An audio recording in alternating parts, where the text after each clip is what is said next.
Hey guys, and welcome to today's video. In today's episode, we're going to talk to you about 24 months of living on a sailboat. Can't believe it's been 24 months. Yeah, 24 lessons. 24 lessons for 24 months. 24 lessons we've learned living on a sailboat for 24 months. 24 months. It's crazy. Seems like yesterday I had a friend ask me, what's it really like to live on a sailboat? Well, we're going to give you some information that we've discovered. We're going to run through it really fast. That's a lot of lessons. We're going to give each 30 seconds max. And we're going to divide it into 4 categories. But first, we just dropped anchor here in the Bahamas. It's so beautiful here. We had an offshore sail today. Caught my first Bahama Mahi. It was Mahi of the Bahamas. Look at that. Oh my. Good size, isn't he? Bigger than we thought. Ate it on the grill immediately after I caught it. We're going to have it fried tonight as well. That's the best tasting fish I've ever had. Anyway, we got a lot to share. 24 lessons, 4 categories. What are the categories? Specifically kitchen and galley. We get a lot of questions about that. Social lessons and personal lessons. Sailing and traveling. And, marina life, anchor life. So let's start in the galley. One of the big things for me is having this double sink. Some boats don't have a double sink, some have one big side, one small side, but the double sink for me ends up being a great washer because we don't have a washer on Cadence. You hear people talk a lot about bucket washing and using coolers and things like that. I like to throw mine in one side of the double sink, wash it up, rinse it out. It's a great washer and it's inside, so it's perfect. Lesson number 2 in the galley is that I love having a freezer on Cadence. The freezer is perfect for ice. On those really, really hot days, ice is a must. Ice makers take up space and then they use energy, and some boaters are fortunate enough and they can do that, but we can't. So we have a freezer inside our refrigerator and we make ice cubes and we have ice and it's fantastic. Okay, lesson number 3. Following up on that freezer is the fridge-freezer combo. We do wish we had more refrigerator space, maybe even twice the space. If there was a separate freezer and a separate fridge, oh, that'd be amazing. Okay, lesson 4 has to do with water. We have a water purification desalinator system on Cadence. However, we also have just a simple water filter pitcher. It's a Brita or a Pure, it's one of those two. But it takes the desalinated water to the next level on flavor. It takes out, for the flavor. However, we've learned you can't just leave it on the countertop for room temperature. It grows algae. You have to keep it in the fridge, which keeps really fresh, refreshing water on those hot days. Keeps you hydrated. Number 5 is a lesson we've learned about the galley, cooking especially, and it's something we wish we had on our boat. It would be a port light, a window that opens above the galley to let the steam and the heat out. We don't have one. Lesson number 6 is the appliances that we use on Cadence. We have propane oven, propane stove, but appliances make it a little bit more energy efficient and don't use up all of that one resource. Definitely. Bread machine. Yes, I have a small Cuisinart 550 watt. Doesn't take much energy. Can bake a loaf of bread, pizza, whatever I want. Runs off the battery and you don't have to use the propane, which when you're out here on the islands, you've got to look for that town to refill your propane every 6 to 8 weeks. 8 to 12 weeks, 2 to 3 months. But if you have these electrical appliances that freeze up your propane, keeps you out here longer. Hand blender. That is probably the most used thing on Cadence. Between salsa and shakes and soups and anything we can imagine that needs to be hand blended. Chopping vegetables. Cocktails. Yeah, everything. Smoothies. So, hand blender, bread machine, both of which they run straight off the batteries. So it doesn't even require any diesel or anything like that. Perfect. What section is next? Sailing and traveling. Sailing and travel. So the first lesson under sailing and traveling is sometimes you have to see less to see more, and Matt tells Olivia and I that all the time. Since we've gotten to the Bahamas, we've really wanted to slow down our pace. We went such a mad dash up the East Coast and back down that it was nice to just stop here at an island and stay for a day or 2 or a week. Just see this and explore this a little more than trying to hop it to every little place that's recommended along the way.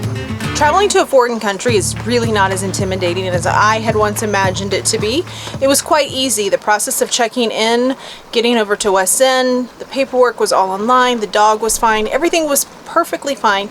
And on a side note, being here, like, what do you do with your trash? Where do you buy groceries?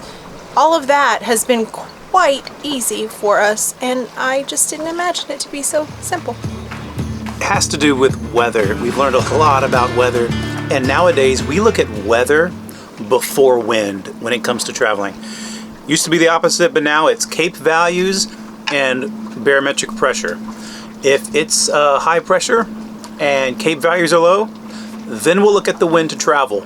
But if it's a low pressure and Cape values are high, we don't even look at the wind, we don't go.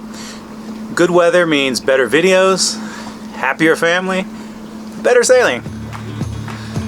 It's okay to sail slow. We used to always try to optimize and get speed.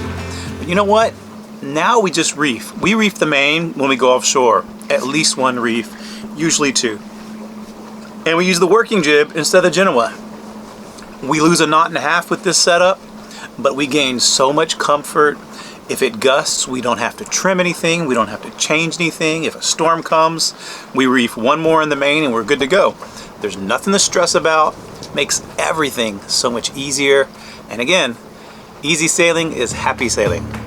Is that we love to visit remote destinations and small towns, especially here through the Bahamas. That's what we found that we loved. Love the small towns. They're out the cute, colorful houses, little convenience stores. You get to know everybody's names.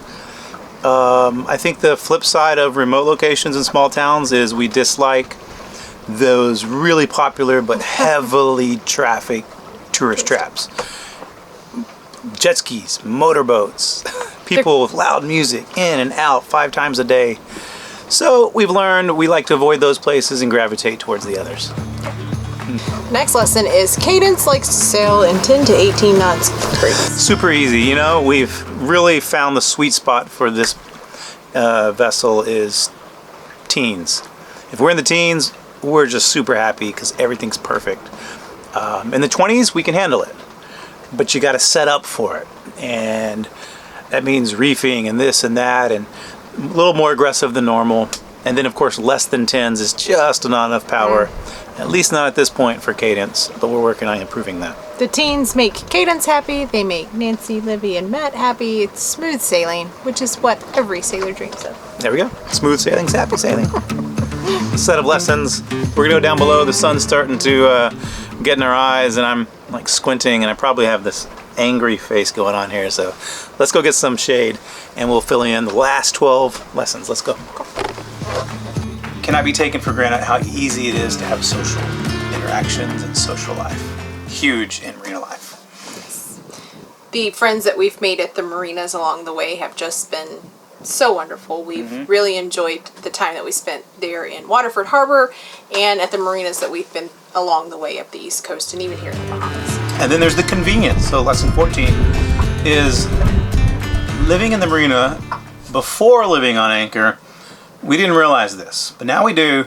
The massive amount of convenience at a marina. Yes, at a marina, laundry is no problem. We don't have a washer on Cadence, so you know, now we're either washing in the sink or we're looking for a marina or a place that has laundry. So just the convenience of laundry, the convenience of having all the water you can put in your tanks whenever you want to, access to grocery stores and trash, and it's your life, but still on a boat, and it's very easy and convenient at a marina.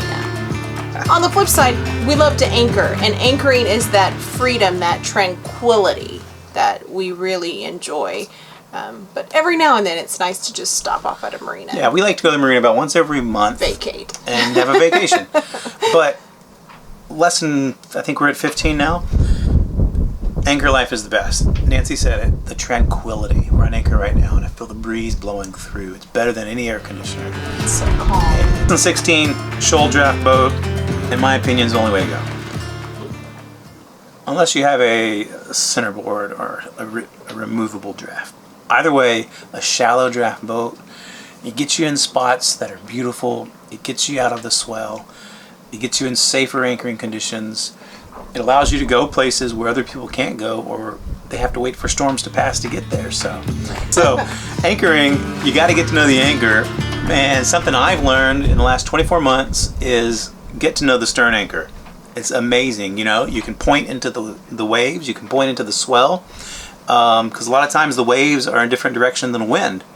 And usually you want to point into the waves. So the stern anchor is your buddy for that. Also in tight spaces, near channels, it'll keep you out of trouble. Until you lose it, and that's a story for another day. Yeah, we'll tell you about that, how we lost ours. That's coming up in the next few episodes. Scope. Get to know scope. Water depth plus the freeboard of your vessel is the total depth you should have. So 10 foot of water, we have a 4 foot freeboard of the vessel. We should be multiplying by 14 when we go to measure scope. 5 to 1's minimum with chain, 7 to 1 is preferred. If there's going to be a storm coming, I put out 10 to 1. If the anchorage is too tight for 10 to 1, I'll find a better anchorage. So space and scope are important. Last category is social and personal lessons. We have 6 of them to share with you. Olivia's first. Okay. A lesson I've learned recently was get boats, really independent. And pretty much every day we'd go to the beach and hang out for hours with almost no adults. So, yeah, it's pretty fun. They have a level of independence and Common interests, too. common interests. It's great. It's pretty cool to see, 12, 13, 14-year-olds running around on dinghies, paddle boards, just taking care of themselves. Pretty awesome. Social space and personal space. I'm just teasing. Social space. We've really enjoyed the times that we've had at marinas. We've met lots of friends, but at the same time, we've really learned that being out here and cruising with other cruisers, we've made a lot of friends along the way. You meet people, again, like Olivia said, that have common interest, and we have potlucks on the beach, and it becomes a very social aspect with people who like to do what you like to do, and so it's really easy out here on Anchor as well. Video calls. We use video calls way more than ever before. It's a great way now to interact and still see each other, so thank you, technology. It makes it easy. Yes. I look forward to those video calls with the family and with friends. Last We live in a 40-foot sailboat with 2 cabins. There's not a lot of personal space or personal time. It's a lot of family time. So almost too much. Almost too much. It's always too much if you don't give personal space. So we've learned that when we're extended stays on Anchor, that we intentionally give time away from each other. Olivia has a night alone, and she can watch movies, do whatever she wants. No accountability or no interruptions from us. Nancy will take a night alone, or I will. And we just have, you can't talk to me on this night. It's my time. Although we never say it like that. It's always, hey, Mom, Dad, why didn't you guys go have a date night? And it's important. She knows the importance. We know the importance of... It's so important she came out of the room just to add that. Yeah. She's even not even on camera. You have to have some alone time every now and then. It's just, it's so healthy. true. It's healthy for you. It's healthy for your relationship. So true. Thanks for adding that, Boo. Yeah. And the very last lesson, 24th lesson that we've learned in the last 24 months, it's a personal lesson. It has to do with our emotional state. Used to be, we'd go sailing, get all excited. We're going offshore, we're going on a trip. Yeah, let's go to Freeport. We're going to Port Aransas. Yeah, okay. That was kind of counterproductive, getting all amped up, getting the nerves up. I've learned that on the flip side, I still get excited, but there's this sense of calm. When it's sailing day, time to go offshore, there's this sense of calm and steady focus. It's just, when something goes wrong, you can just think through it quickly. If you're going to lose the boat in a cut. That happened. Well, we didn't lose the boat, but that's a story. Anxiety happened. That's a story coming in a coming episode.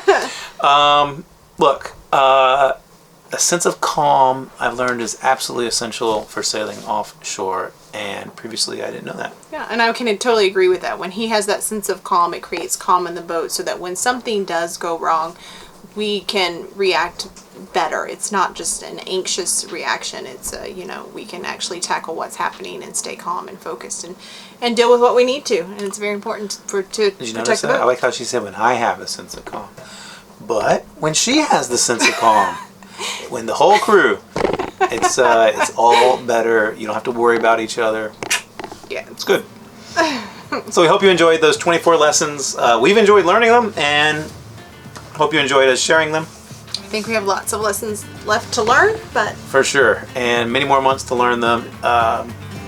Yeah, thanks for watching. yeah. Give us a thumbs up if you enjoyed the video. Let's continue the conversation down in the comments if we left anything out, if you have any questions. If you're new here, please subscribe.